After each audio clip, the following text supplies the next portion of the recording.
Alright! Et bonjour tout le monde, bienvenue au show du Pro. Je suis très content d'être avec vous cette semaine. On a une grosse capsule cette semaine avec beaucoup d'informations. On se trouve à avoir aussi en même temps, je vous dirais, des petites nouvelles, parce que j'ai toujours ma section nouvelles. J'aime bien vous tenir au courant d'un paquet de choses. Donc du moins, je vous dirais, pour cette semaine, je vais commencer toujours avec mon entrée en matière, comme d'habitude, qui est vraiment la classique. Alors, on a différents intervenants qui travaillent avec nous autres et des gens avec qui on fait affaire un petit peu partout au travers du monde. Donc, c'est toujours relativement assez intéressant de parler d'eux autres. Alors, premièrement, je vais vous parler de Patrice Cauvin, le boulanger des dieux qui fait des pains à la Godzilla. Alors, Patrice, qui est au... je vais le mettre à la bonne hauteur ici, c'est beau, parfait. Alors, Patrice, qui se trouve être au 91 rue des Ratafias. Je trouve ça toujours très drôle, d'ailleurs. En tout cas, peu importe. AM Nutrition Sport. Alors, 38 680 à Saint-Just-de-Clay, Isère à la montagne. Oh, idiot! Alors, on monte, on s'en va là, puis on va chercher des suppléments. Donc, alors, si vous cherchez vraiment à rejoindre Patrice, amsport38@gmail.com. amsport38@gmail.com. Évidemment, c'est pas tout le monde qui est en Europe, hein, puis j'espère que c'est pas tout le monde qui est en Europe, parce que moi, vous dire une affaire de se lancer en Europe, c'est vraiment pas drôle. Hein, mais c'est vraiment pas drôle. Là, c'est définitif. Tout le monde le sait. La France est sous la coupe du FMI. Là, j'en ai une gang de casse de bain qui doivent se demander, c'est quoi ça, le FMI? Ça, c'est le... attendez un peu, faut que je vous le dise comme il faut, là. C'est le Fonds mondial d'indemnisation. Ouais. Ça veut dire que la France est plus capable d'acheter, elle est plus capable d'emprunter. C'est fini. C'est fini. C'est plus une joke. C'est fini. OK?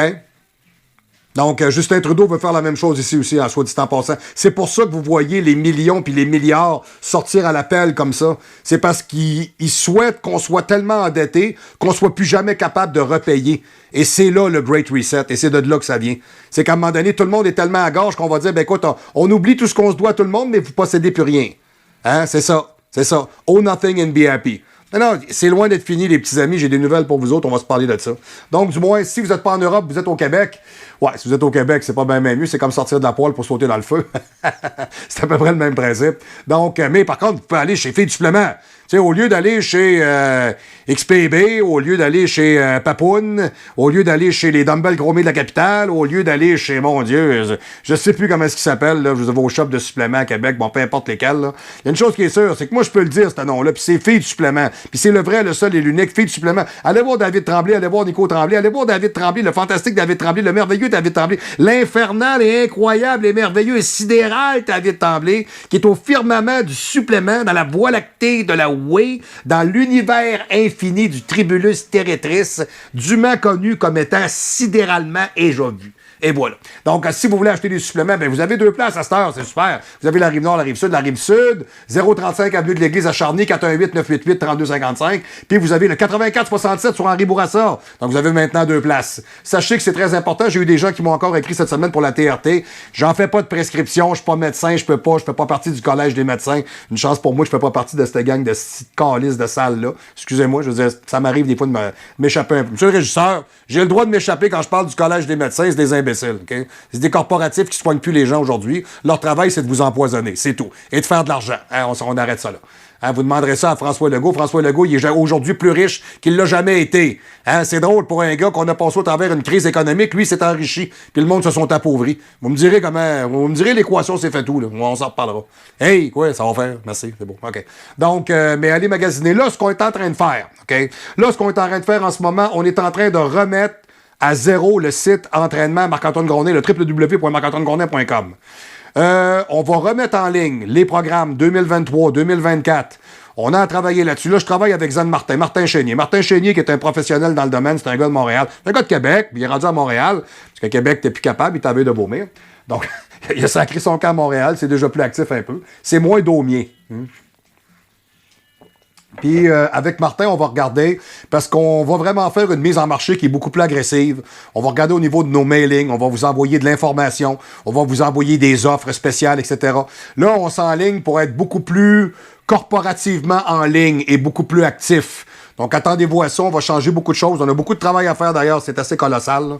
Donc, mais du moins, je vous dirais, on va vraiment faire en sorte de permettre aux gens d'avoir accès à une banque de training, de diète, de protocoles de stéroïdes, de vitamines, de tout ce que vous voulez. Plus facilement être capable de me rejoindre aussi. Tu sais, si vous voulez avoir des rencontres Zoom avec moi, etc. Tu sais, des choses, des fois, qui sont plus vite. Petite demi-heure, un petit 20 minutes, un petit... Hein? On veut être beaucoup plus proactif avec les clients puis vous offrir quelque chose de plus à un prix qui est toujours super bon puis super compétitif, soit dit en passant, parce que marc-antoine-grondin.com et coach Grondin et Marc-Antoine Grondin, on dit on a vraiment des produits de qualité à un super bon prix et c'est très, très, très important.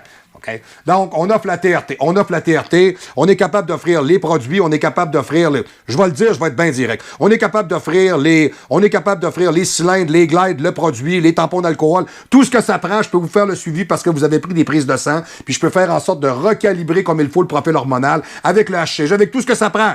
Hein, on s'occupe de tout ça, vous m'envoyez vos prises de sang, on fait l'analyse, on vous retourne ça, on fait tout. Je ne fais pas de prescription. C'est la seule chose que je peux pas faire.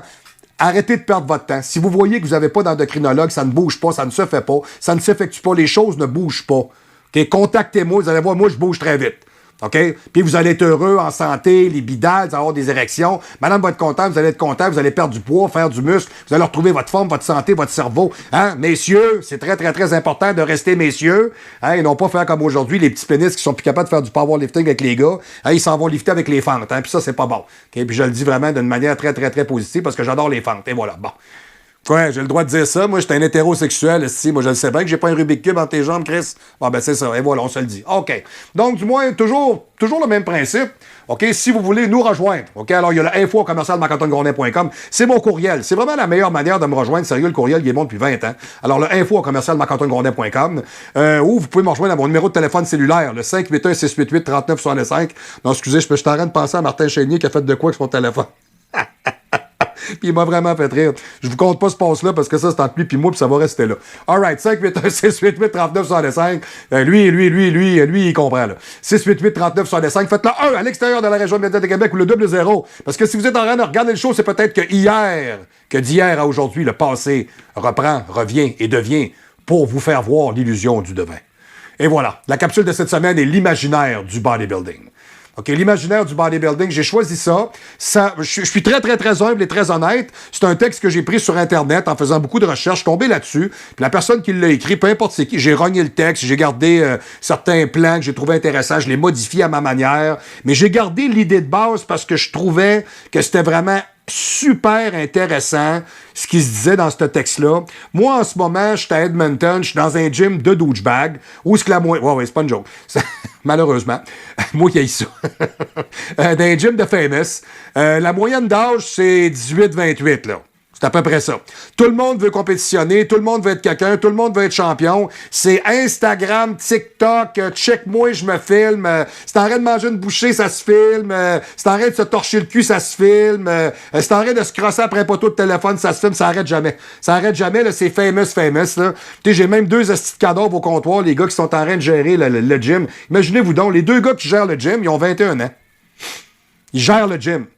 Puis les autres, ils font des petites vidéos Instagram là, avec des petits comic notes dedans. Tu sais, quand ils parlent, c'est traduit en dessous comme un petit comic book. Là. Puis ils se trouvent bien drôles, puis ils mettent des petites musiques. Là, puis hey, ça, c'est vraiment sharp, ça, c'est bon. Là. Ça, c'est vraiment bon. Ouais, ça, c'est très, très, très actuel. C'est bon dans ta sphère à toi, mais moi, j'ai 52 ans, tu me rejoins pas 2 minutes, j'en ai. Puis du 18-28, ça n'a pas une crise de scène. Fait que le gym, il lèvera jamais.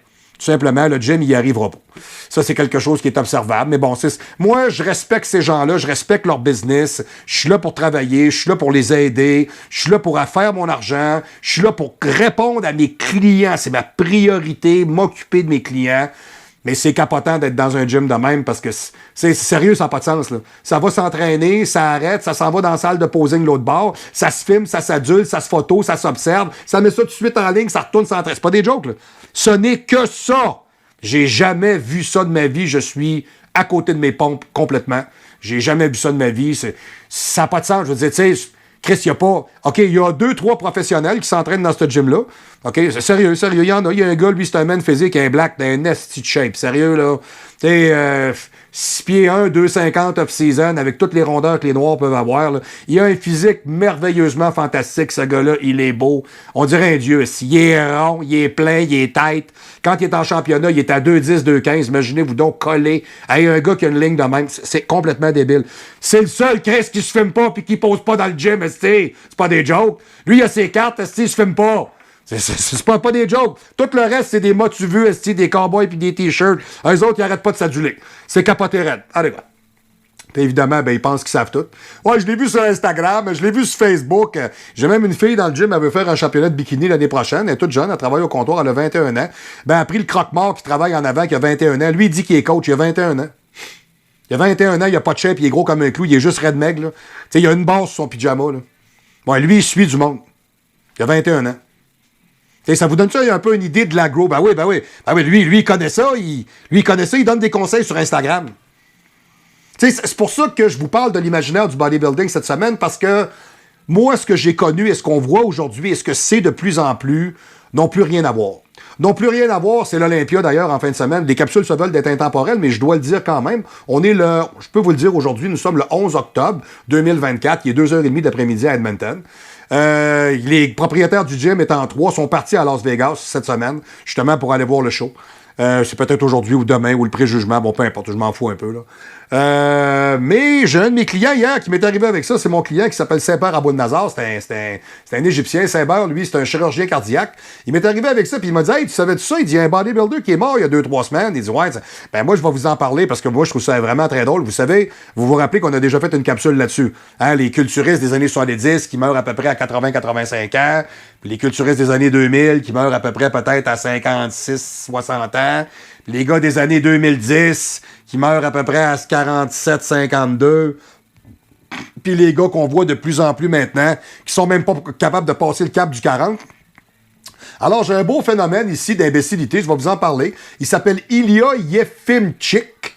OK? C'est un Biélorusse, surnommé aussi le bodybuilder le plus monstrueux du monde. Le gars fait 6 pieds 3,40.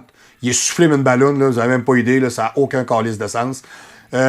Puis sérieusement, je veux dire, moi, quand je vois ça aujourd'hui, je veux dire, ça m'anime plus, là. Tu sais, je le regarde, je veux dire, je l'aime pas sa shape, là. Ben, je l'aime pas sa shape parce que j'en ai vu je n'ai vu 40 000 comme lui. Parce qu'ils sont tous pareils de même aujourd'hui.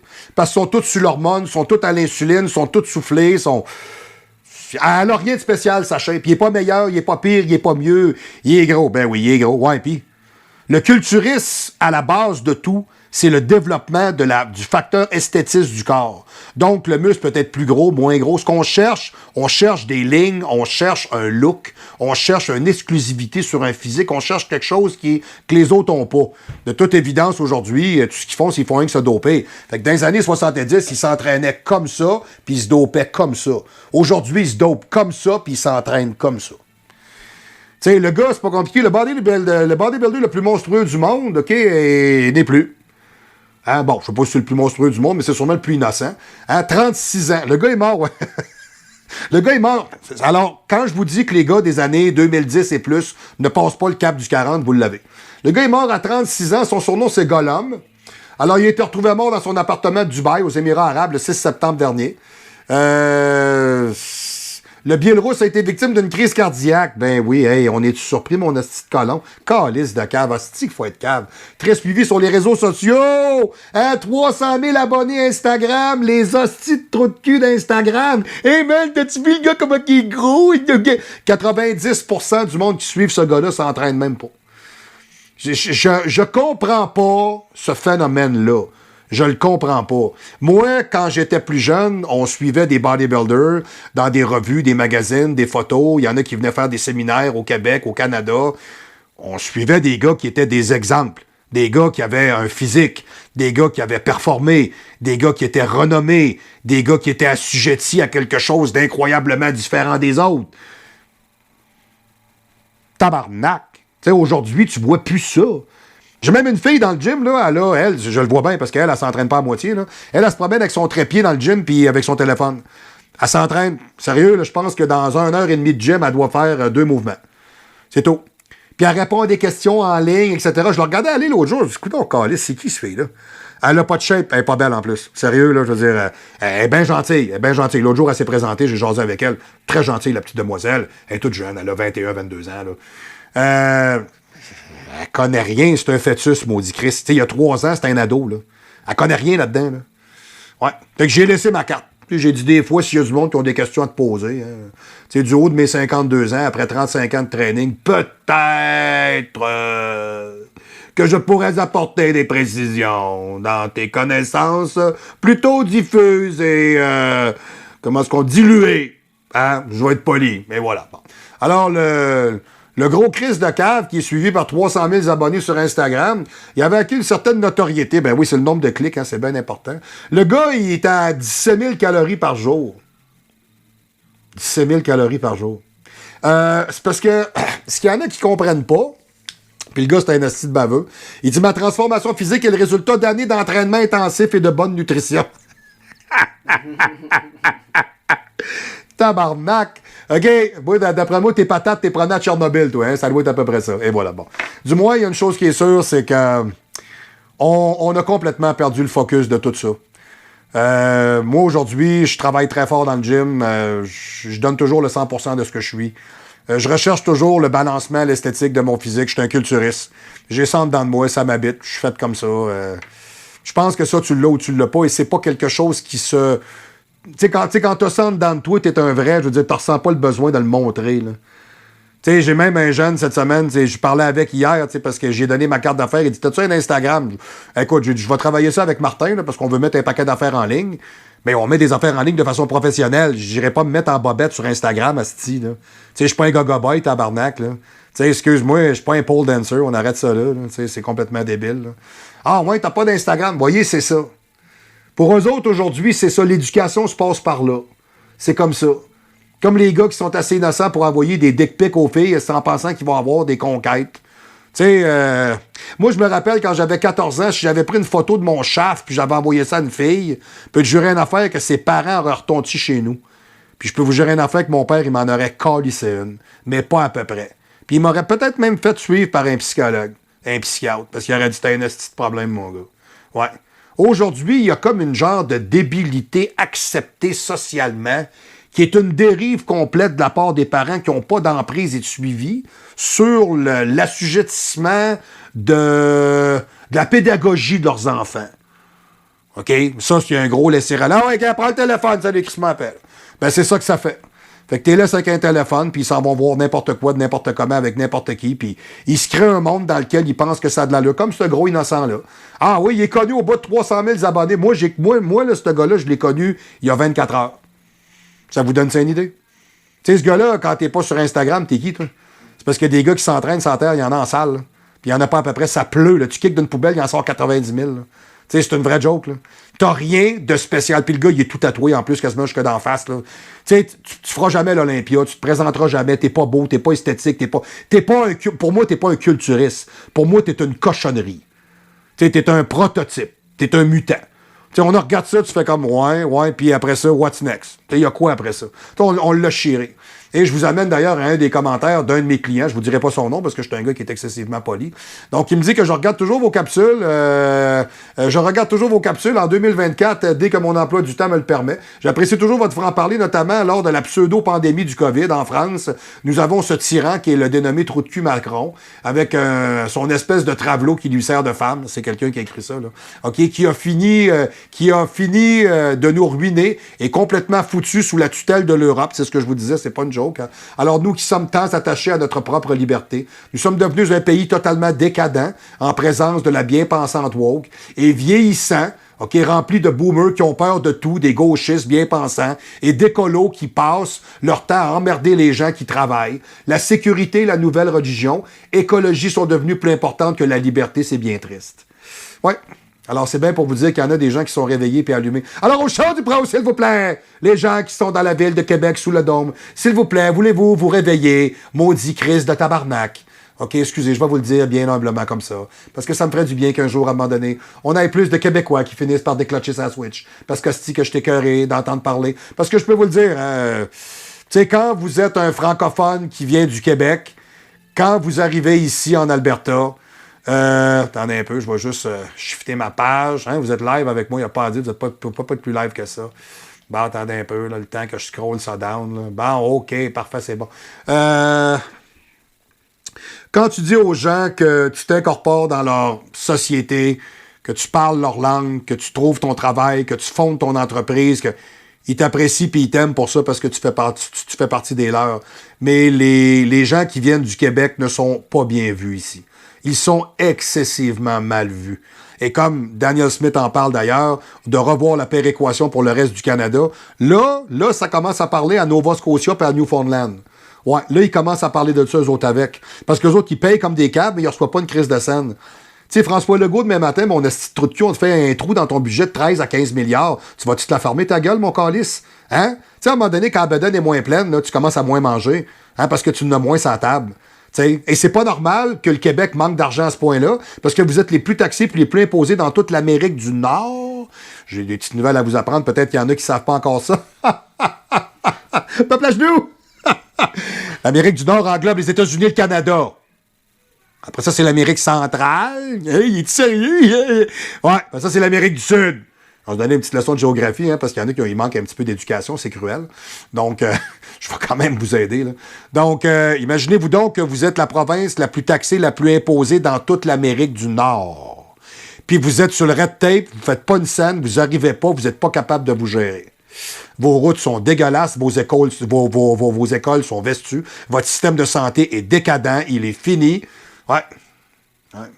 C'est quelque chose, hein? OK. Ben moi, ma section nouvelle commence avec ça, justement. Daniel Smith reveal sneak peek into upcoming bill and right amendment to protect the Albertans. C'est pour ça que j'adore Daniel Smith. Daniel Smith, elle s'en vient avec une loi. Elle va passer ça, là. Ça passe là, dans les prochaines semaines. Là. Protecting vaccination choice. Ça veut dire que l'État peut pas arriver et te dire, toi, tu perds ta job parce que t'es vacciné. Ou toi, tu veux pas te faire vacciner, fait qu'on t'enlève ton portefeuille, on freeze tes comptes de banque, on t'enlève ton char, on t'enlève tout ce que t'as plus le droit d'aller à l'épicerie, t'as plus le droit de... Non. OK? Ensuite de ça, le right de propriété. OK? Ça veut dire que quand une maison est à toi, l'État peut pas venir te la chercher. L'État peut pas arriver demain matin et dire, ah ben, hein, vu qu'on est sur le red tape, on n'a plus une crise de scène, don't worry, man, see owe nothing and be happy. Non, ma maison, je l'ai acheté, mon bout de terrain, il est à moi, I owe fucking this, man. C'est à moi, je le garde. Et évidemment, ben, the legal firearm ownership is coming, as an amendment to the Alberta Bill of Rights. C'est très, très, très, très, très intéressant. La seule chose que je me demande, je me dis, pourquoi Daniel Smith, vous pensez qu'elle arrive avec ça maintenant? Hein, elle dit, OK, t'as le droit d'avoir, toi, tes choix personnels d'actes médical, ils t'appartiennent. Ta propriété, elle t'appartient. Puis si tu veux avoir un gun chez vous, t'as le droit. Questionnez-vous. Ces gens-là savent des choses qu'on ne sait pas encore. Et d'après moi, ça sent pas bon. Et d'après moi, si Daniel Smith fait ça, c'est parce qu'elle sait très bien qu'il y a une gang de salauds au fédéral qui sont en train de rire du monde, comme une chose que vous savez peut-être pas. Okay, bon. À Jasper, il y a eu des feux de forêt cette année. Bon, à Jasper, il y en a à tous les années, des feux de forêt. En Alberta, il y a des feux de forêt à tous les années. C'est pas un happening. OK? Saviez-vous qu'à Jasper, il y avait au-delà de 50 camions de pompiers privés disponibles, avec au-delà de 200 pompiers disponibles? Et que le fédéral et la Société des parcs et de l'environnement fédéral les a détournés de Jasper pour pas qu'ils y aillent. C'est le climate change. Ben oui, c'est important de prouver aux gens que c'est dangereux, le climate change. Fait que tant qu'à brûler, il faut que tout Jasper, puis les hôtels, puis tout brûle, puis les maisons, puis les chalets. C'est le climate change. C'est criminel, mesdames et messieurs. C'est criminel. Il y a une investigation du RCMP en ce moment là-dessus. C'est pas des jokes. You fucking wake up! C'est un wake-up call en esti, OK? Alors, Daniel Smith nous parle de ça. Elle a fait un post de ça sur X, OK?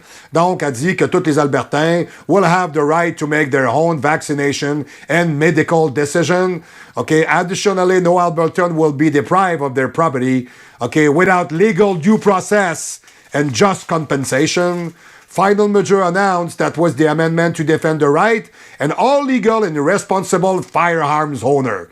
OK, donc, c'est pas compliqué. Ce qu'on est en train de voir, c'est les droits fondamentaux et les droits fondamentaux aussi de la liberté d'expression et de la liberté de société. Hein? La liberté de speech, freedom, de religion, freedom, the right, freedom and the equality before in facing the law. OK, among the other fundamental rights.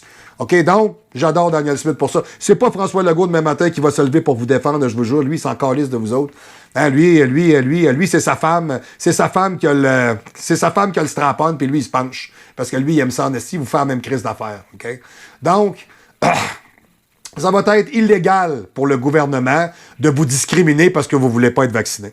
Ça va être illégal. OK? Il faut que vous sachiez une chose aussi, c'est que Daniel Smith, OK, dans son bill, a rajouté le fait qu'elle va bannir les bloqueurs de puberté pour les 15 ans et 15 ans et moins, OK? Parce que là, c'est la recherche de l'identité, là, c'est le transhumanisme. Hein? On essaye de faire perdre la carte au monde en leur expliquant que c'est pas grave si tu sais pas si t'es un homme ou une femme, là. Toi, t'as 12 ans, t'es un garçon. Ben, moi, je pense que je suis une fille, là, parce que moi, je tripe ses roses, puis je me prends un pissenlit puis un chevreuil, fait que je vais aller me faire couper à bisoune. Ben oui, en plein ça. Ouais. Non, ça c'est non seulement interdit, c'est marqué là, OK? An opt-in choice for lesson of gender ideology, sexual identity at school.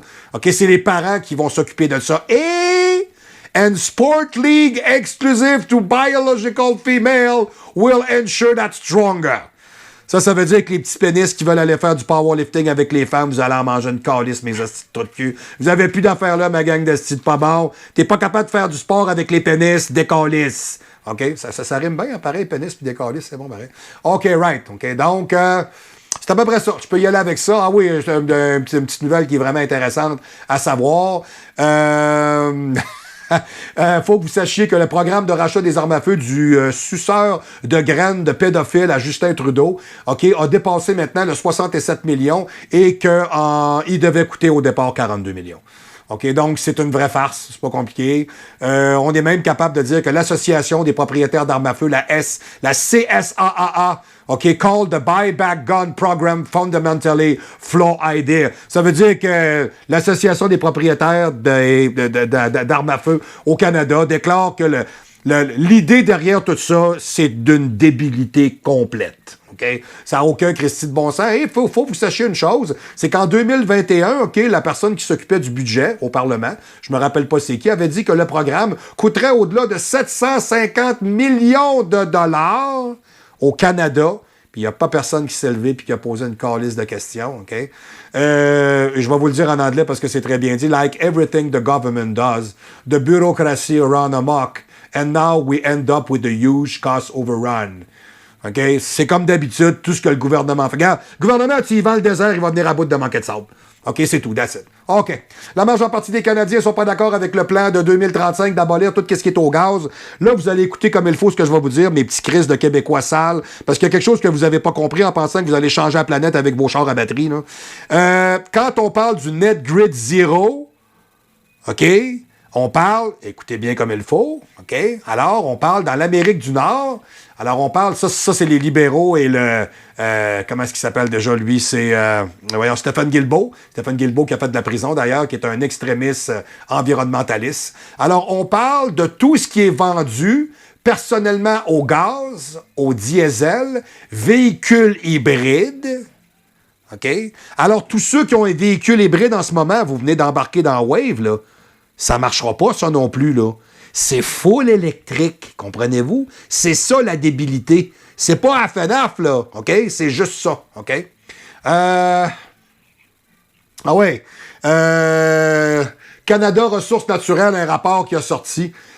Si on va avoir un electric grid comme ça pour des chars électriques partout au Canada, là, la facture en 2040 va s'élever à au-delà de 300 milliards. C'est d'une débilité que je peux pas m'exprimer. Il y a un pôle léger qui a été sorti justement par la Fédération des payeurs de taxes canadiens. Ça pose pas. 60% des gens veulent rien savoir. 40% des gens, dans ce qu'ils veulent rien savoir, ils veulent calissement rien savoir. Puis vous avez encore un 30% qui pense que ça a de l'allure. Ça, celle-là, je l'ai juste pas pogné. Là. Donc, c'est pas compliqué, c'est clair. Les Canadiens sont pas en arrière de Trudeau du tout. Ils veulent rien de toute manière. Il n'y a plus personne qui est en arrière de Trudeau. Je pense que la seule affaire qui est en arrière de Trudeau, c'est son chum qui veut écrisser sa bite d'un fesse. Puis c'est à peu près tout. Puis c'est à peu près, en tout cas, de toute manière, tu peux bien faire ce que tu veux à la maison, mon chum. Moi, tant que t'es heureux, je suis content pour toi, mais tu rends plus personne heureux. Fait que je pense qu'à un moment donné, tu devrais juste pogner tes clics et tes claques et décalisser. Ah, m'a dit, comme j'ai entendu dans un film, tu mets ça sur D puis tu décalisses. Hein? Et voilà, parfait. All right, OK, oui. Petite donnée intéressante. Je sais qu'au Québec, vous avez le plus beau taux d'entrepreneurship au Canada. Vous êtes la honte de l'économie canadienne. Vous devez savoir ça. Vous êtes les plus mauvais. Hein? Vous êtes ceux-là qui coûtaient le plus cher puis qui rapportaient le moins. Hein? La seule chose que vous pourriez faire demain matin pour rendre le Canada heureux, c'est de vous séparer, puis de mettre du barbelé tout le tour avec des murs de 200 pieds de haut, puis vous enfermer entre vous autres, gang de stydents enculés, que vous êtes, parce que vous comprenez rien. Vous êtes bouchés, vous êtes des petits peureux, vous êtes à genoux. Hein? C'est comme si c'est malade, vous avez peur de perdre votre français, puis vous êtes la seule place au Canada où ça parle français. C'est un non-sens. Vous devriez apprendre anglais, c'est 95% anglais au Canada. C'est pas au Canada de se plier à vous autres. Vous prenez pour qui, vous autres? C'est incroyable, là. OK? Vous devriez... Il y a quand même 1 million d'anglophones au Québec. C'est pas n'importe quoi. Vous devriez quand même apprendre un minimum. Hein? Je sais qu'il y en a pour qui un minimum, ça représente quelque chose qui est colossal. Du moins, sachez que juste au mois de juin, cette année, au Canada, on a perdu 50 000 business. Alors, je vous l'amène à votre attention. C'est pas une joke, ils ont tout fermé. Alors, d'habitude, le rate d'opening business qu'on a, hein, d'habitude, là, yes, OK, ça a droppé de 0,4. Ça veut dire qu'on a ouvert à peu près 4,2% de business. C'est très, très, très, très, très alarmant. OK, ce qu'on voit, on voit plus de business qui ferment puis qui drop que de business qui ouvrent. OK? Donc, c'est exactement l'opposé de ce qu'on veut voir. OK? C'est vraiment pas bon. OK? Donc, et ça se fait à un rythme alarmant. Donc, c'est wake up. OK? C'est super. Les gens veulent plus. Les gens ont plus l'appétit et le courage d'ouvrir des business. Parce que tu dis, ben là, il va arriver quoi? C'est sûr qu'il va me casser la gueule. Écoutez, je vais vous donner un exemple. Moi, j'avais Jim Olympe à Québec. 3055 boulevard Amel, local 114. Allez voir à cette adresse-là, sur le boulevard Amel, si mon local, Jim Olympe, il est loué. Il l'est pas. Le restaurant d'à côté, il ne l'est pas. Regardez le nombre de business que vous connaissez dans le coin de chez vous qui ont ouvert. Là. Même des restaurants de fast-food, de la cochonnerie. Là. Alors, regardez ce qui a ouvert au Québec. Là. Zéro. Ça bouge pas. Des hôtels, des cinémas, rien. À rien. C'est fini. Il n'y a plus rien qui bouge. Plus rien. Oui, super intéressant. Le GNL, le gaz liquéfié naturel. Hein, vous vous rappelez de ça, le chancelier de l'Allemagne qui a descendu au Canada pour venir voir Trudeau, puis qui a dit « Hey, on aurait de la demande, il y a beaucoup de business pour toi à faire. » Puis le trou de cul à Trudeau est allé répondre qu'on est trop green, fait qu'on s'occupe pas de toi, il n'y a pas de business à faire avec toi, il n'y a pas assez d'argent. Il n'y a pas assez d'argent? Écoutez bien ça.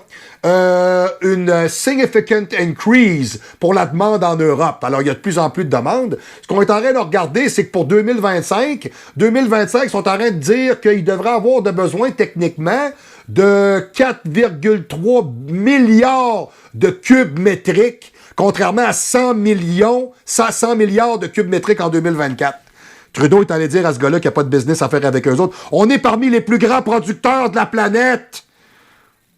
C'est du sabotage, mesdames et messieurs. C'est du sabotage économique. Okay? Vous devez savoir ça. Okay? Et c'est exactement ce qui a été marqué là. Trudeau's décision was based on the fact that there's a lack of business case. Ben oui. Hein? Le gaz liquéfié naturel qui couvre les 2/3 de toute l'Europe et les États-Unis l'ont compris, eux autres, parce que eux autres, ils s'enlignent là-dessus. OK, c'était ma section nouvelle pour cette semaine, parce que j'en ai d'autres, puis je passe sur ceux-là. OK, l'imaginaire du bodybuilding. OK. Attachez votre truc parce que je vais vous parler de bien des choses que ça fait longtemps que vous n'avez pas entendues. No pain, no gain. Telle est la devise souvent entendue dans les salles et véhiculée dans les médias. OK, du bodybuilding. En effet, l'activité physique consiste à construire au maximum son corps par un entraînement régulier de tous ses muscles, repose aujourd'hui sur des principes triadiques. Triadique veut dire de 3 aspects différents, fonctionnant en interactivité et en interaction d'après des critères d'évaluation des juges de compétition, la masse, la définition, alors la qualité, okay, lipidique et hydraulique, et les muscles et la symétrie, la qualité esthétique d'ensemble du muscle. Bon. Pour ceux qui participent à des compétitions, un 4e principe existe, c'est d'exhiber son corps. Non, et pas le vôtre, monsieur le régisseur, merci vous plaît. C'est même to avoid. Hein, faut pas que ça arrive parce qu'on va tout pogner les nerfs ici avec vos Fruit of the Loom. Là. Yes, OK. Alors, à travers une mise en scène dans une logique spectaculaire. Alors, ces principes indiquent que le bodybuilding ne s'arrête pas seulement à un développement circonstancié à cibler au corps, mais il s'agit au contraire de penser à l'améliorer au maximum en repoussant sans cesse ses frontières grâce à un véritable travail et une maîtrise permanente du corps pour en faire un corps extrême. Bon, OK. Déjà là, en partant, je viens d'en choquer une gang. Là. Regardez ce que vous voyez aujourd'hui, puis regardez ce que c'était. C'est pour ça que je vous parle de l'imaginaire du bodybuilding, parce que l'imaginaire du bodybuilding réfère toujours à ce qui se faisait avant. Moi, j'ai choisi d'avoir quelques tatouages sur moi parce que je suis un capoté. Bon. Puis, j'aime ça. C'est un mode d'expression corporelle personnelle. Aujourd'hui, le problème qu'on a, c'est qu'on a tellement de culturistes aujourd'hui qui sont tellement tatoués qu'on perd la définition du corps et on présente pas, je pense, un beau produit.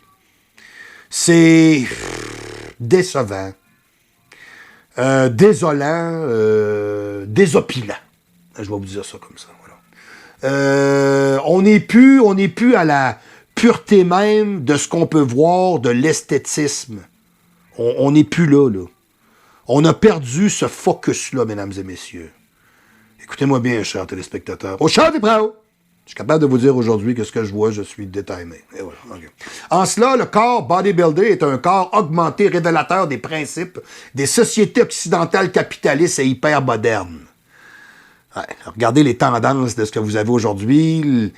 Les corps que vous voyez aujourd'hui vont avec les babounes de caisseux grosses de même, avec les joues montées comme ça, puis les culs monumentales au synthol puis aux implants, puis ça, c'est fou. C'est fou. Ça a plus de Christy de bon sens. Je veux dire, c'est loin d'être attractif, là. C'est pas bon, là, OK? En continuité avec les idéaux et les représentations du corps moderne apparues au 18e siècle, OK? Celle-ci valorise la centration de l'individu sur son corps, perçu comme créateur de ce sens, alors que les repères collectifs traditionnels, idéologiques, politiques, dogmes religieux normatifs, sont remis en question. Effectivement, hein? On sait pas où ce qu'on est aujourd'hui, là. OK, right, OK. Le corps bodybuildé incarne la tendance que vous voyez là.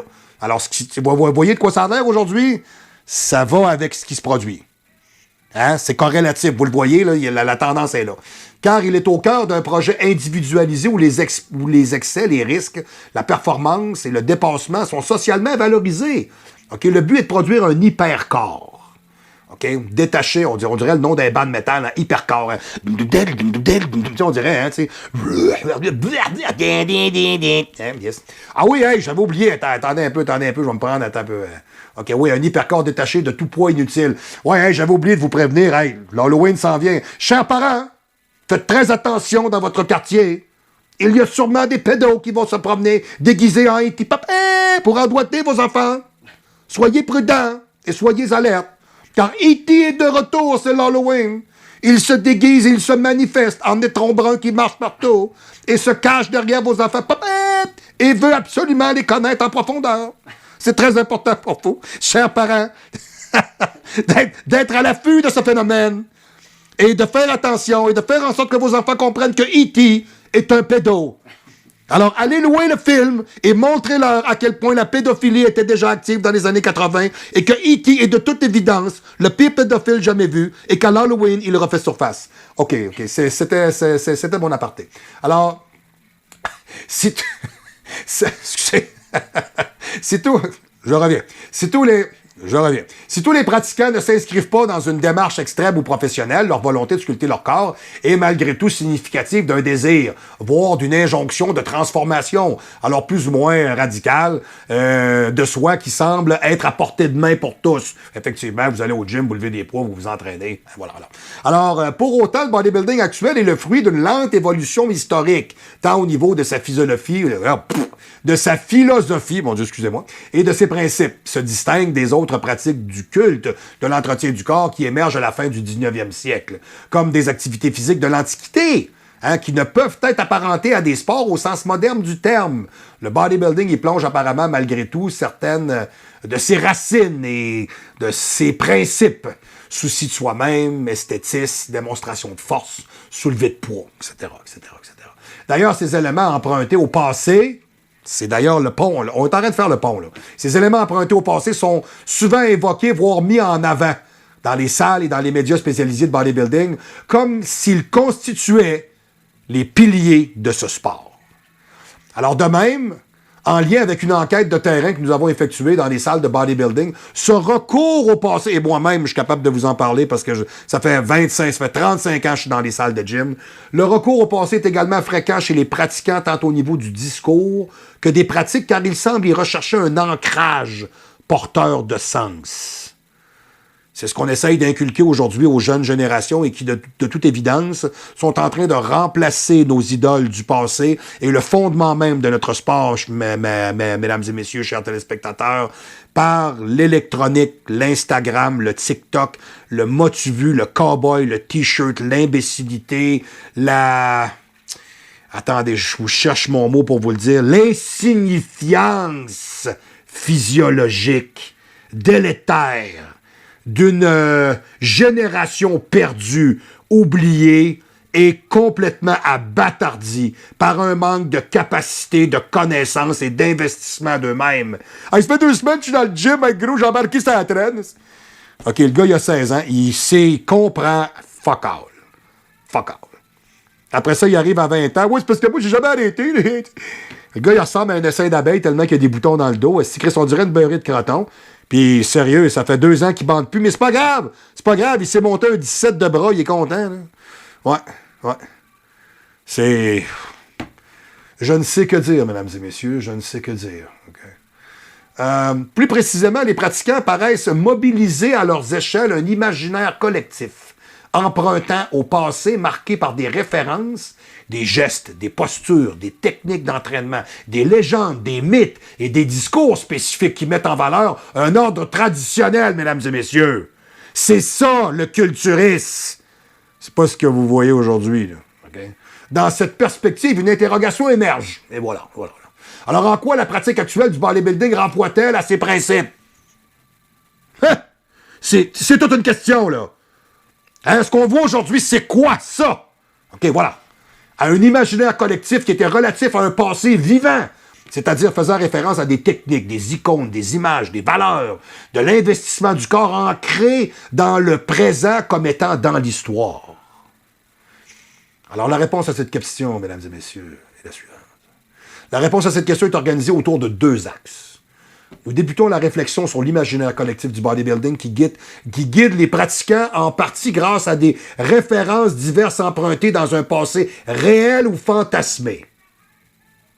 Or, cet imaginaire est fortement présent. C'est drôle à cette heure, à chaque fois que je dis du français, les mots sortent en anglais dans ma tête, c'est débile. OK. Je m'en allais dire therefore. Non, c'est pas ça. Alors, or, cet imaginaire est fortement présent. Non, c'est parce que des fois, tu passes d'un à l'autre. Hein, c'est pas évident.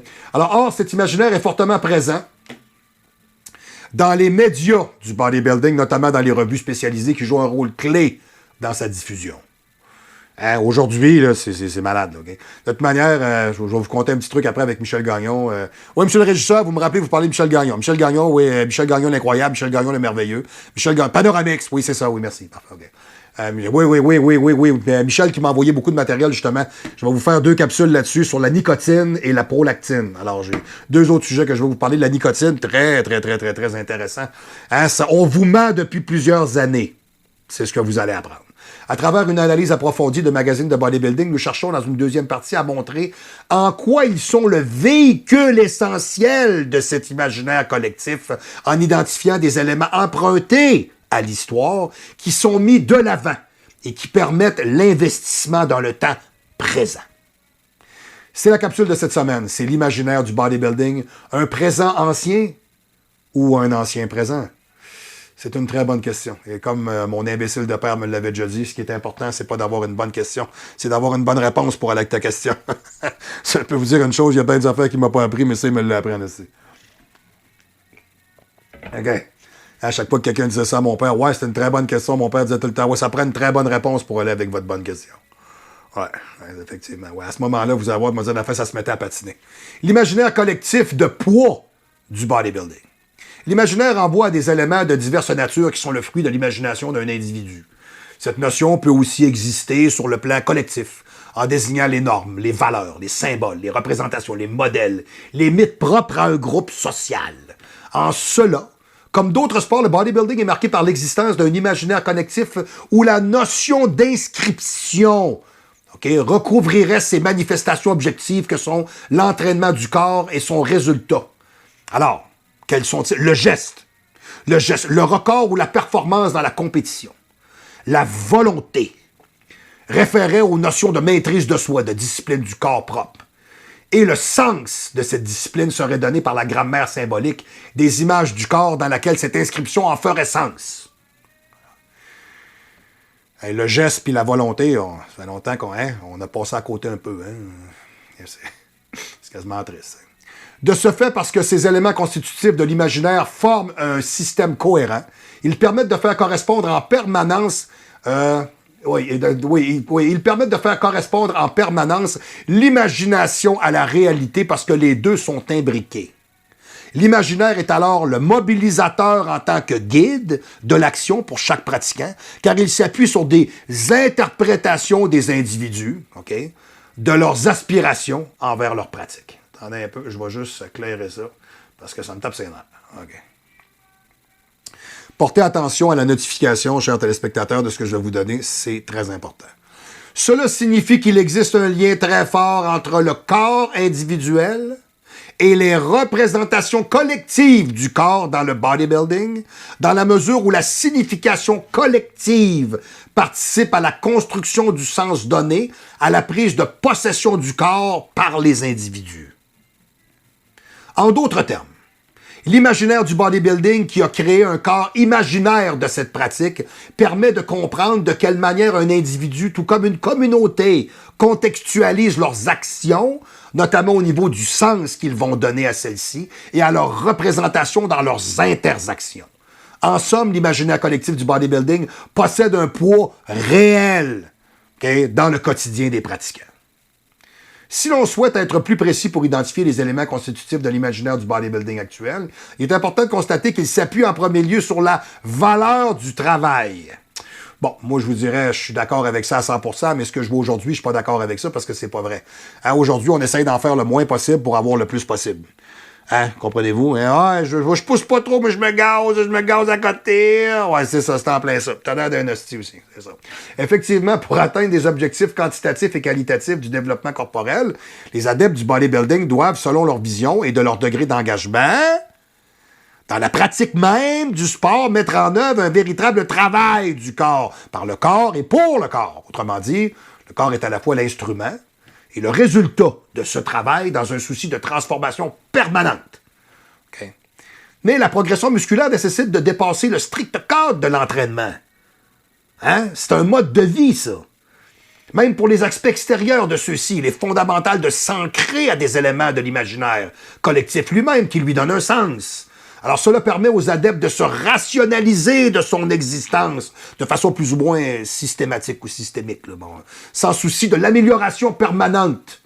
Alors pour les plus engagés, la pratique s'apparente alors à la production néo-taylorienne. Le taylorisme, c'est le travail à la chaîne, okay, du corps où tout est modifié, organisé, seté, pensé, rationalisé, mis en dossier. Okay? Alors, se forger une carrière dans le bodybuilding au sens sociologique du terme, nécessitant de se soustraire à la logique de la pratique strictement ludique, hédoniste et désintéressée, est indispensable pour atteindre ses objectifs.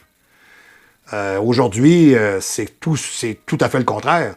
Aujourd'hui, les gens ne font que s'aduler, se regarder et se montrer. Ils ne se soustraient pas à l'existence même de tout ce qui existe autour d'eux autres pour se recentraliser et comprendre le fonctionnement intrinsèque de ce qu'ils sont et de développer le meilleur de ce qu'ils sont et d'être positivement en accord avec ce qu'ils voient. Peu importe, je le dis toujours, quand on pratique des poses, quand on enlève notre chandail, on baisse nos shorts, on regarde, on accepte le miroir. On accepte le miroir. C'est ça que t'es. T'es rendu... C'est ça. Il y a des choses que tu n'aimes pas, tu veux voir changer, travaille-les. Il y a des choses qui font partie de ton génétique. Ah, si tu ne peux pas y changer, tu ne seras pas capable. J'ai un jeune cette semaine, attendez un peu, je vais me mettre mon petit dans ta béné. Okay. J'ai un jeune cette semaine qui m'a demandé de faire une séance de pause avec lui.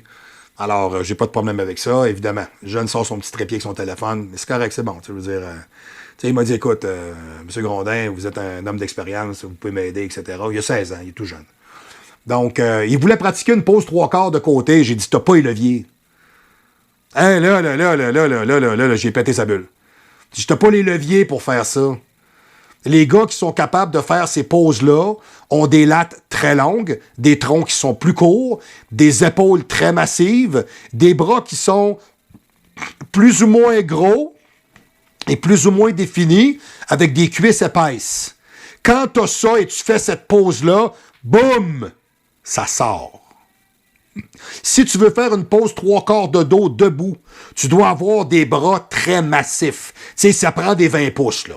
Pour créer l'illusion de ce que tu veux faire avec une taille qui est toute petite. Un gars qui l'avait à mort, ben Arnold Schwarzenegger était très bon là-dedans. Voilà. Il était excellent à faire ça. Voyons. Dennis Wolf. D'après moi, un des meilleurs culturistes que la Terre a jamais vu. était vraiment excellent. Différents types aussi de culturistes des années 70 arrivaient à performer ces poses-là parce qu'ils étaient vraiment super bien faites. Donc, tu sais, je l'ai fait virer de toutes les barres. J'ai montré comment poser ses jambes, son biceps de cuisse, comment faire sortir ses épaules, mettre plus de relief dans son dos. Lui-même, c'est wow, il était impressionné. T'sais, il a fait, mon Dieu, ok, je voyais pas ça de même. Ok, ça. Tu sais, j'ai dit, tu vois, selon tes leviers, il y a des poses que tu vas faire et d'autres que tu feras pas. Le gars qui a pas de clavicule ne doit pas poser de face. C'est une erreur. Il va poser 3/4 ou de côté. J'ai eu un gars comme ça. Je suis capable de dire son nom. Il s'appelle Marc Hamel. Je dis, bon, j'ai absolument rien contre Marc Hamel. Il est très gentil. Là, bon. Marc, c'est un gars qui a des grosses épaules, des gros bras. OK? Il a des cuisses en ballon. C'est un ancien champion de vélo. Marc n'a pas de clavicule. Il est fait comme ça. Fait que quand tu le mets de face, il est bon, mais il n'est pas si impressionnant. Quand tu le mets de côté pour faire une pose de triceps ou une pose de chest, sacrement. Non, regarde, on est parti se coucher. On est parti se coucher, c'est fini. Là. Bon, bon, puis en plus, le gars, il paraît super bien. C'est un sticker à pitoune. Bon. Mais tu sais, donc, t'as des gars comme ça qui ont des clavicules très courtes. Alors, il faut que tu joues avec tes angles. Hein, je me rappelle de Martin Allard, quand il a gagné le championnat de la province. Martin, il a une clavicule incroyable.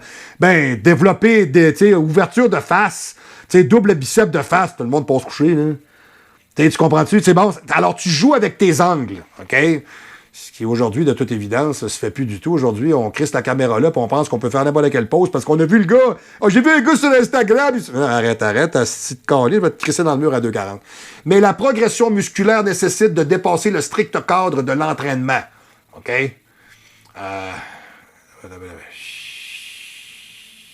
Attendez, je voulais faire ça. OK. Oui, effectivement. Voilà, bon, OK. Excusez, on est là. OK. Le bodybuilder s'appuie en fait sur un double travail. L'un est pour et l'autre est contre. Je m'explique.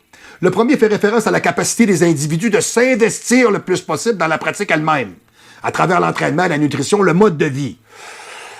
On part de loin en hostie. OK, attendez. Aujourd'hui, là, c'est plus ça. Là. Hein, c'est ça. Tu sais, ça fait sa petite meal prep, ça fait j'ai de la misère à manger, j'ai de la misère à... Tabarnak. Tu le fais pour qui, esti? C'est ça la vraie question. Pour qui tu le fais? Si tu le fais pour toi, t'as pas de misère à préparer tes plats, tu te fais une batch de douille, une batch de patates, une batch de riz, tu te fais une batch de viande, puis mange ça, Chris. Tu sais, même des fois, moi j'ai une super femme, T'sais, ma femme, elle le sait, quand je m'en vais au gym la journée, je fais mes affaires, j'arrive le soir, des fois, je suis plus fatigué, puis moi, je suis un gars qui est très lent. Donc, quand j'arrive le soir, il faut que je m'assoie avec ma petite eau de bière diète, devant la TV, une petite demi-heure, 45 minutes, je sors mon petit évaporateur d'huile de THC, je vapote un petit peu, je m'assois là, je relaxe. La tension diminue. Là, bon. Mais pendant ce temps-là, ma femme, elle me fait manger. Parce qu'elle sait que moi, le temps que je me fasse à manger, il va être rendu minuit, esti, là, bon, moi, je dors au gaz. Moi, je fais de même. Je suis un taureau, je suis très lent. Bon. Elle me donne un coup de main là-dessus. Elle n'est pas obligée de faire ça. Elle le fait pour moi parce qu'elle m'aime, elle sait que... Mais la vraie question qui revient toujours, chérie, qu'est-ce que tu manges à soir d'après toi? Je mange toujours la même Christie de patente, man. Ben oui. Et même des fois, ça me tape ses nerfs. T'sais, même des fois, j'arrive, ben oui, mais elle m'a encore mangé du porc avec du riz. Ben oui. C'est, moi, je suis un gars de porc. Je suis pas un gars de poulet, bœuf. Bœuf, j'en mange dans la journée. Fait que porc, moi, porc, c'est comme mon poulet. C'est mon entre-deux. Moi, j'aime bien le porc. C'est toujours la même affaire. Ouais, puis, c'est ça. Tu sais, à un moment donné, il faut... C'est ça. Hein, je me lève le matin, j'ai mes œufs, mes toasts, mes cantaloupes, mes pommes, mes raisins, bon, peu importe quoi. Beurre de tournesol, confiture, j'ai mon shake de gainer, 2-3 scoops certains avec mes pré-workouts, mes affaires dedans, mes fruits, mes cossins, 2-3 barres de protéines, des fois dans la journée avec une pomme ou deux, des fois parce qu'il faut que je sois sur le terrain en train de travailler. À l'heure du dîner, c'est toujours mon 300 grammes de pâte avec mon 300 grammes de viande. Puis je te rends ça 145 minutes, puis il faut que ça roule. Après ça, quand j'arrive le soir chez nous, là, je mange un peu moins. Puis je vais peut-être à 200 grammes de riz, 150, 175 grammes de viande à peu près, bon... Puis, des fois, je me fais un chèque avant de partir me coucher. Des fois, non, ça dépend. Des fois, je regarde au look. Hein, si je vois que j'ai tendance à flotter un petit peu, non, je me dis, OK, je suis bien nourri. Des fois, si sur la balance, ça oscille trop, des fois, on va peut-être me rajouter un petit shake, quelque chose comme ça. J'y vais un peu avec ce que je sens aussi, c'est important. Mais tu sais, comment je pourrais dire? Aujourd'hui, ils font pas ça parce qu'ils ont une conscience sociale personnelle. Ils font ça parce que demain, là, je fais des photos sur Instagram, là. OK. Comme la bucket drag queen qui s'écarte le trou de cul que j'ai vu venir au gym. Là. sais, qu'elle s'en va au championnat du Canada, puis elle est tellement insultée quand on lui dit ça, parce que moi, j'ai dit qu'elle fait du bikini. Non, je fais pas de bikini, moi, je fais du wellness. OK, 2 œufs crevés, pas de tonton avec un cul de troc. OK. Non, mais c'est parce qu'on a fait une classe pour ça aujourd'hui, là. On fait des classes pour tout, en fait. Je veux dire, c'est ça. Non, fait que moi, quand je regarde ça, ça me fait toujours rire. La seconde, alors le premier, c'est le mode de vie. Le second travail du bodybuilder renvoie à leur faculté de se détourner de tous les éléments perturbateurs. C'est ce que je vous disais. Qui ne les renforcerait pas dans leurs engagements. Contrôle social exercé par les non-pratiquants, mauvaise nutrition, sortie mettant en danger l'entraînement. Écoutez, j'ai du monde où est-ce que je m'entraîne en ce moment, là, ils vont même pas en championnat. Là. Ça fait 2 mois que ça n'a pas pris un cheat meal. Là. Hey, please yourself, là. Elle revient sur la terre. Tu sais, il y a une fille là, au gym que je vois, là, elle s'appelle Maya, c'est une petite demoiselle, elle vient d'avoir 21 ans. Là. Hey, sérieux, là, j'en ai vu des plus gros que ça à Auschwitz. Sérieux. Chris, elle les a dans le dos, elle n'a pas de tonton, elle est grosse de même, c'est une cage thoracique avec des cheveux. OK? Elle triche pas. Tu triches pas. C'est parce que c'est un concours, là, c'est l'année prochaine, c'est dans 1 an. Ouais, mais là, t'as-tu vu l'hostie de folle? Man! T'as pas de relief sur le corps. Je sais pas c'est qui le cave qui t'entraîne. Chris, faut-tu mettre de la viande? Tu sais, moi, je me rappellerai toujours de Roberto Sabatini, il m'avait fait rire avec ça. Tu sais, il m'avait dit, tu sais, Marc, le bodybuilding, c'est comme un spéribs. Ce que tu veux voir, c'est pas un gros bout d'os avec un peu de viande. C'est le contraire. Effectivement, Robert, t'as parfaitement raison. Tu veux voir un gros bout de viande qui tient dans un squelette, c'est ça que tu veux voir, OK? Et non pas le contraire. Alors, ces gens-là sont pas capables de sortir de ça. Alors, ils ont une routine, s'il fallait qu'ils sortent de là, ils l'échappent, là. C'est ça la vérité. Ils n'ont pas les testicules, ils n'ont pas de backbone. Moi, je suis très bien capable de faire ma diète pendant 7 ans en ligne, puis de me dire que pendant 3 mois, si j'arrête, Chris, puis j'en mange de la merde, puis ce que je veux, puis quand je veux, puis si je veux. Puis de la minute que je te dis que c'est assez, je retourne exactement à ce que je faisais, puis absolument rien va m'empêcher de le faire, là. Moi, je suis une machine, il n'y a rien qui me dérange. Moi, je suis capable de faire mes affaires, sortir du menu, retourner dans le menu. J'ai pas le goût d'y retourner au menu. Mais non, j'ai choisi de manger quelque chose de différent ce soir. Ouais, parfait. Ben, demain matin, je recommence mes affaires, c'est tout. Il n'y a rien qui a changé, là. Tu sais, je suis pas bien lourd, là. Je l'ai échappé hier, je l'ai échappé aujourd'hui, puis demain, là, je l'échappe. Mais non. Asti d'être faible, hein. C'est incroyable. Hey, c'est rendu que tu sors plus, tu bois plus, tu fais plus rien parce que t'es pas capable, sinon tu vas l'échapper. Colline, demandez ça à Liane Doux, elle va me le dire, elle. Bon. Au jour, elle m'a invité chez eux à Vanier. J'ai dit, je peux pas y aller. J'étais à Edmonton, je peux pas y aller. Bon. Je t'ai fait un bon café, mais je le sais, mais je peux pas y aller, fille. Bon. Fait que j'ai dit, OK, avec toi pis ta noune, ben calme-toi. Elle m'a dit, OK. Bon. À partir de là, certains principes. Un jour, je vais vous faire Linda, vous allez. Un jour, à partir de là, certains principes doivent être réalisés pour prendre du muscle sec. Un régime nutritionnel strict, précis et ascétique. Protéines de haute qualité, hydrates de carbone, complexes, sucre rapide, graisse, quantité limitée, ingestion de produits divers. Un mode de vie très régulé, quantité de sommeil minimale à respecter, stabilité, organisation codifiée du quotidien, techniques et méthodes d'entraînement particulières, plusieurs déclinaisons précises existent. Alors, mais on peut dire pour simplifier que 2 grands types non exclusifs, l'un et l'autre, se dégagent de tout ça. OK? Alors, on parlait de différentes méthodes. Le heavy duty, où le bodybuilder mobilise des charges très lourdes pour un nombre de séries et de répétitions limitées. C'est pas vrai que c'est limité, c'est toujours à l'échec. Okay? Je corrige l'auteur. Et dans un temps de repos qui est assez long. Ou high intensive training, quand les charges sont moins lourdes, OK, ils sont privilégiés, mais avec un temps de repos qui est plus court, avec des séries, des répétitions qui sont plus nombreuses.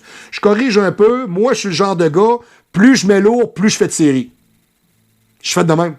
Le temps que la boîte électrique, je vous l'ai dit, je suis un lent, tant que la boîte électrique, elle allume, quand la boîte électrique, elle a allumé, je mets de plus en plus de poids pour faire de plus en plus de répétitions. Je fais de même. Je suis comme ça.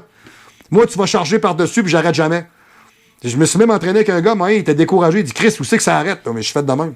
Tu sais, je te dis, moi, je me réchauffe. Je me réchauffe 1 série, 2 séries, 3 séries, 4 séries. Rendu à 5, 6e, là, je commence à embrayer. Moi, je suis bon, là. Là, je suis bien réchauffé, man. Là, watch out, là, ça y va. Ouais. Donc, mais effectivement, le heavy duty veut se faire une référence à Mike Menzer, son frère, Dorian Yates. Dorian Yates, je suis en train de lire la biographie d'ailleurs, qui avait fait un peu son adage de dire que lui, dans ses trainings, il faisait une série par exercice. C'est pas vrai. Si vous regardez le vidéo Blood and Guts, vous comprenez. Il y a des séries préparatoires, ce que John Meadow appelait des feeding sets. Fait que le gars, il embarque au bain incliné, il met une plaque chaque côté, il en fait une dizaine. Bon, il met 2 plaques par côté, il va en faire à peu près une dizaine.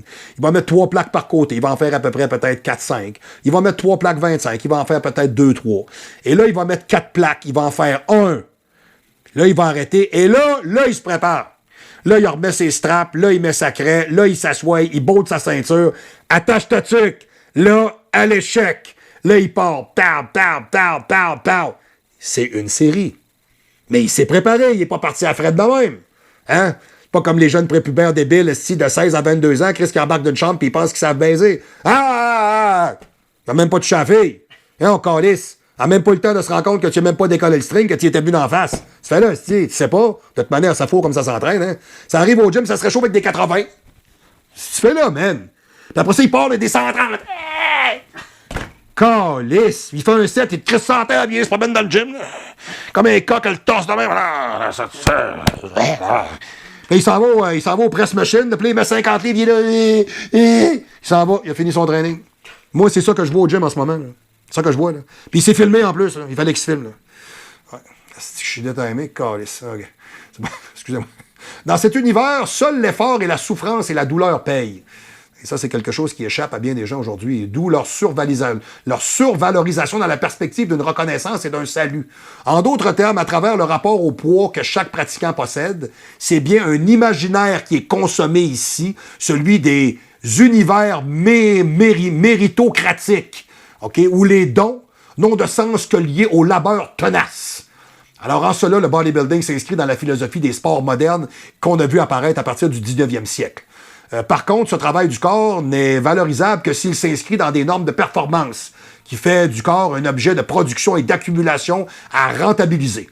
De ce point de vue, il se situe dans un prolongement des jeux traditionnels de soulevé de poids qui produisaient des gros physiques grâce au heavy duty, mais surtout dans un héritage des gymnastiques germaniques à la fin du 19e siècle, qui celle-ci cherchait moins la compétition que la performance physique et de maîtriser le corps dans un souci permanent d'amélioration du corps humain. Vous voyez?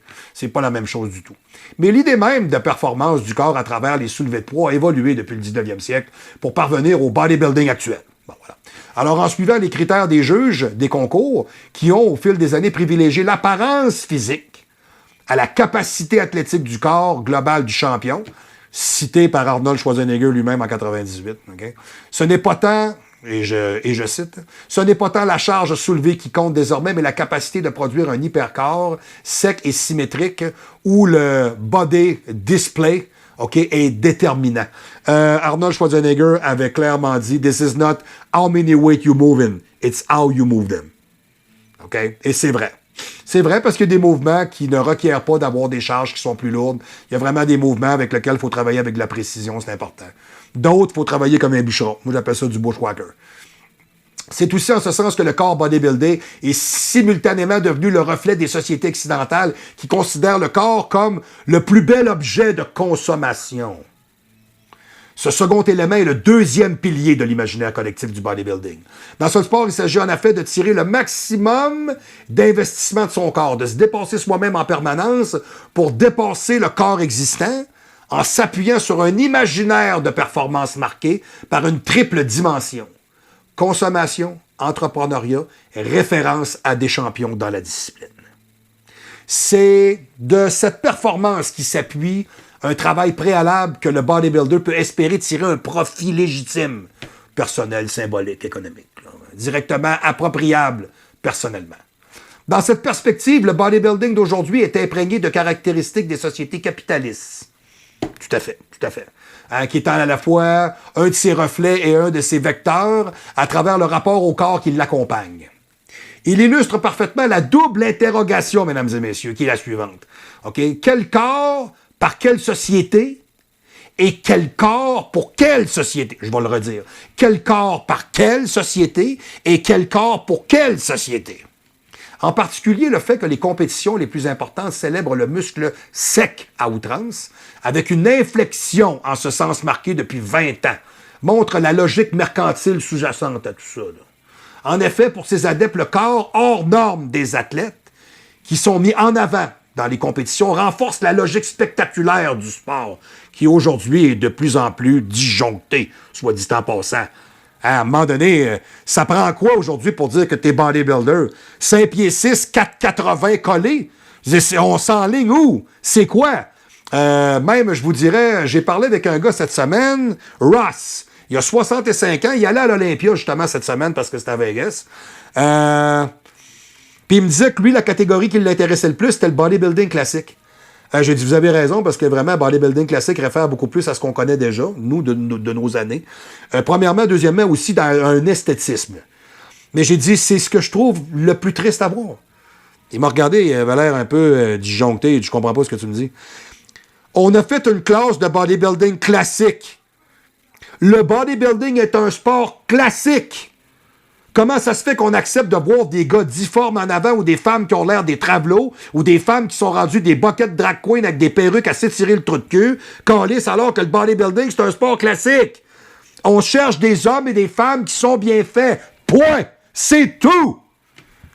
On a fait 90 classes pour essayer de faire rentrer n'importe qui là-dedans pour faire de l'argent. C'est dégueulasse. C'est de la merde. C'est de la merde, c'est tout. C'est n'importe quoi. Alors, celle-ci est censée à la fois renforcer l'attractivité, l'aspect spectaculaire, est censée à la fois renforcer l'attractivité populaire du bodybuilding. Vous voyez, pour du monde comme moi, ça fait le contraire. Via je vais vous le sortir. Et exacerbé. Qu'est-ce qui est dur à dire? Exacerbération. Non. Au show du pro, mesdames et messieurs, je m'en fâche, OK? Via l'exacerbation de la compétition associée au côté extraordinaire de son espace, mais aussi à travers le message envoyé que transformer son corps à souhait pour maîtriser son destin est possible à condition de le vouloir. Ouais, mais il y a toute bonne limite. Tu sais, à un moment donné, quand t'es rendu tellement transformé que t'es plus regardable, excusez, là, je veux dire, c'est freak. C'est freak, OK? Tu sais, c'est rendu qu'aujourd'hui, tu vois un gars de 5 pieds 2, je sais pas, moi, 5 pieds 9, 215, 220, avec un beau physique découpé, tu sais, puis tu fais comme, ouais, il est average, tu sais. Chris, va te promener dans le monde, regarde le monde de croyant de l'air aujourd'hui, là. Il est pas average pantoute. Il fait partie du 0,1% qui sont incroyablement merveilleux. Voyons, on arrête, là.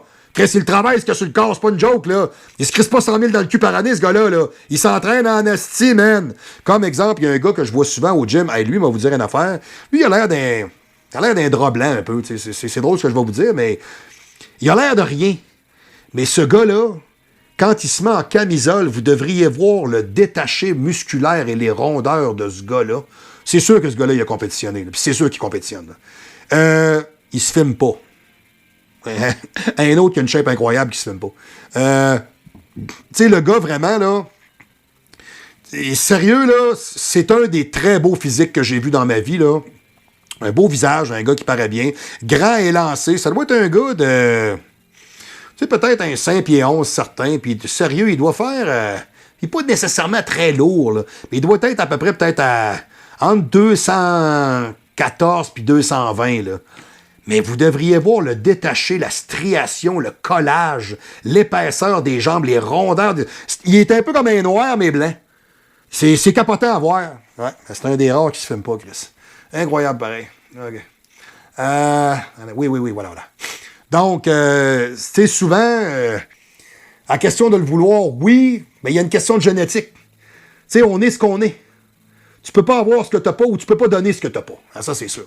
Cet aspect d'imaginaire collectif possède un versant économique évident, puisqu'il suppose de créer un marché où ces athlètes s'affichent avec certains produits que les fidèles pourront se procurer pour chercher à leur ressembler. Vous me comprenez, là?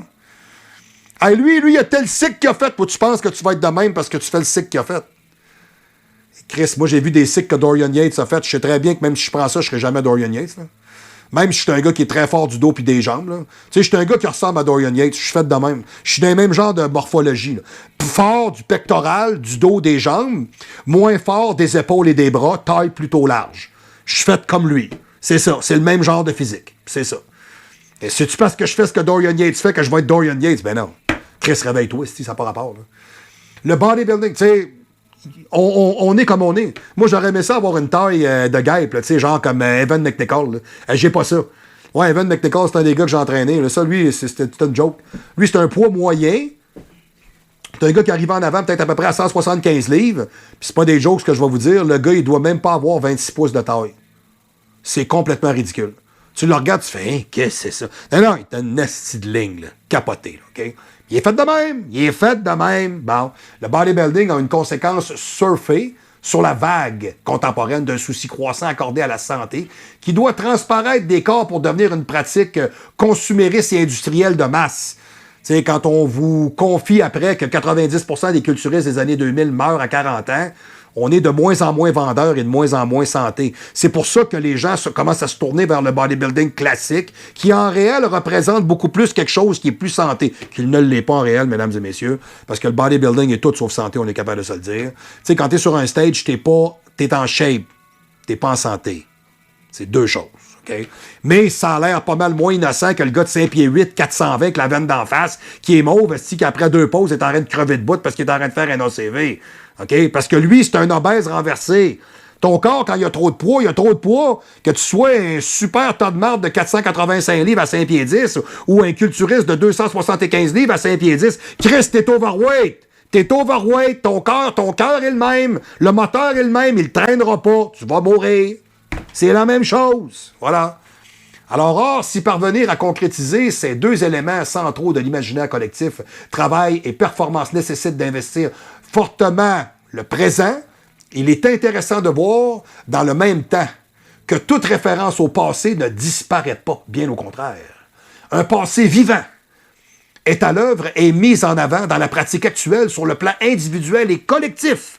Les institutions, les médias, les pratiquants s'appuient sur des techniques, des personnages, des lieux légendaires et mythiques, des racines et des origines qui appartiennent à l'histoire de ce sport et qui permettent de célébrer et de légitimer le travail de la performance.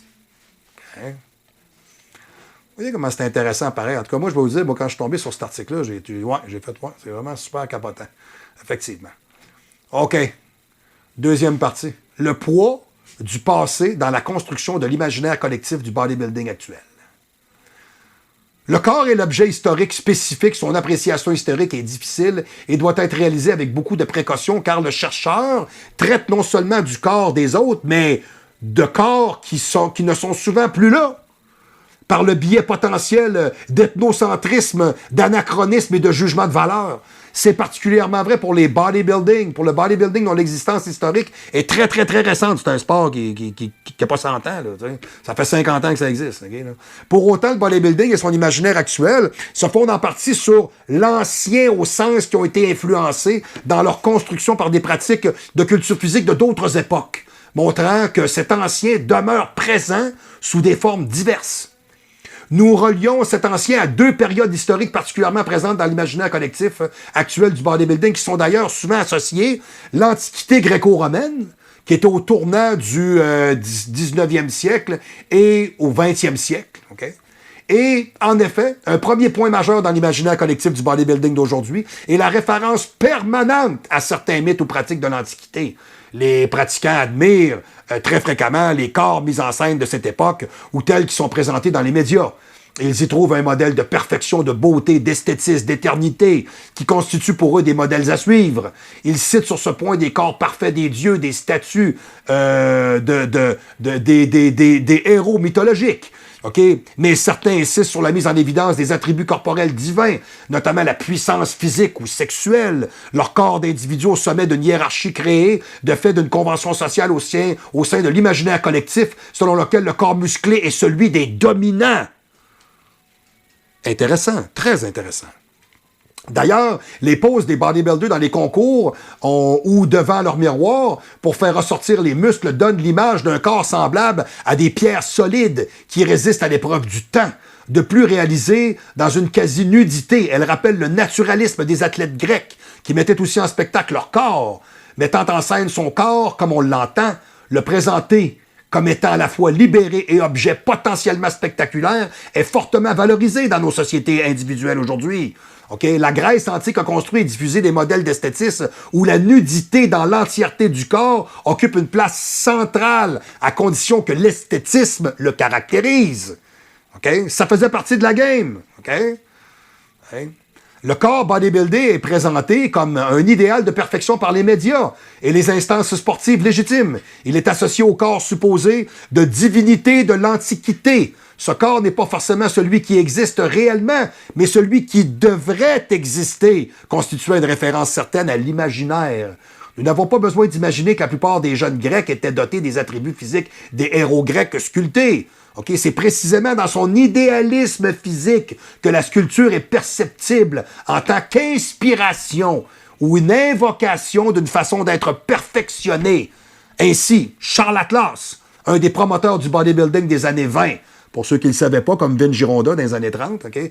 Apprenez votre histoire du bodybuilding, messieurs, dames, s'il vous plaît, promet, OK, aux personnes qui l'entraînaient d'atteindre un Greek God type of physique, OK?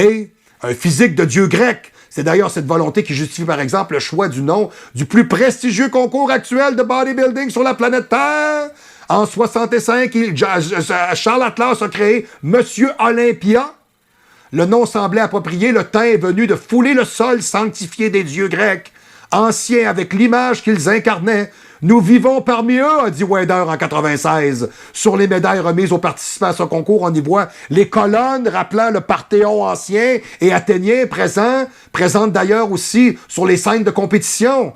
Mais au-delà de la plastique, il y a également l'imaginaire collectif du bodybuilding, une admiration pour la force d'homme qui accompagne les corps antiques et qui servent de référence.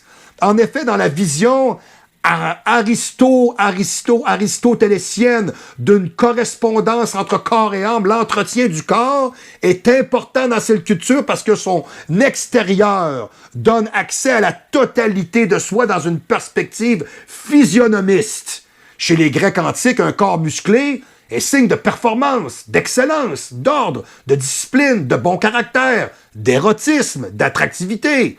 Il en est conséquence nécessaire de l'investir grâce à une certaine méthode pour en tirer le meilleur, notamment à propos des compétitions d'athlètes. Pour certaines d'entre elles, chaque champion est suivi par un gymnaste, un coach. Pas comme aujourd'hui, là, la gang de clowns, là, que « Hey, moi, man, je fais des photos sur Instagram, je suis coach. » Puis c'est un petit trou de cul. Donc, là... Oh boy, c'était la première partie de la capsule pour cette semaine. Il y aura 3 parties à cette capsule-là parce qu'elle est vraiment longue. Alors, je vous dirais, du moins, j'espère que vous appréciez le sujet. Moi, j'ai trouvé le texte vraiment super intéressant. Alors, on va se dire à la semaine prochaine. C'est pas compliqué pour nous rejoindre. Toujours le même principe. info@marc-antoine-grondin.com. Toujours le même principe. Rejoignez-moi par le courriel. Ça va mieux se faire. Ça va être vraiment fantastique, merveilleux. info@marc-antoine-grondin.com ou à mon numéro de téléphone, le 581-688-3965. Le 581-688-3965. Faites-le 1 à l'extérieur de la région immédiate de Québec ou le 00. Parce que si vous êtes en train de regarder le show, c'est peut-être que votre vision du passé est de plus en plus présente et représentée. Oh yeah! Alors, j'ai bien hâte de vous rencontrer la semaine prochaine et d'avoir une autre capsule avec vous. Alors, j'ai celle-là qui a 2 autres parties et je vais avoir aussi, je vous dirais, une capsule qui va être très intéressante sur la nicotine. C'est Michel Gagnon qui m'a poussé ça. Et la prolactine. Alors, je vous dis, sans faute, à la semaine prochaine pour une autre émission du Show du Pro!